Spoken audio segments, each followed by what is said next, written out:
कि गुरु प्रसन्नता, ब्राह्मण प्रसन्नता, विप्र प्रसन्नता, संत प्रसन्नता, वैष्णव प्रसन्नता, ये बहुत आवश्यक है। अब लोग बाग कई कथा कराते हैं हमसे, आजकल हमको लोग बोलते हैं महाराज जी हमारे यहाँ प्राइवेट कथा कर दो, बस हम ही सुनेंगे, हमारे परिवार वाले। हम कहते हैं इसका कोई लाभ नहीं मिलेगा आपको। क्यों?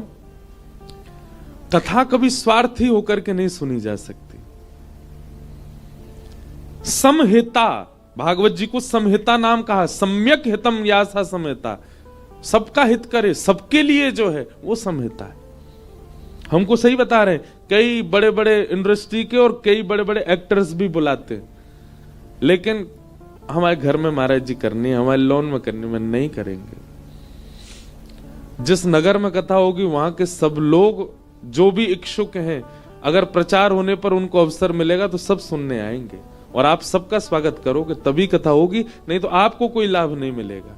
वैष्णव प्रसन्नता, अब वैष्णव बाहर खड़े हैं, अब प्रसन्न, उनको रोक दिया गया, वो कथा चल रही है, आपको उसका लाभ कैसे मिलेगा? फिर एक वैष्णव भी अप्रसन्न नहीं होना चाहिए।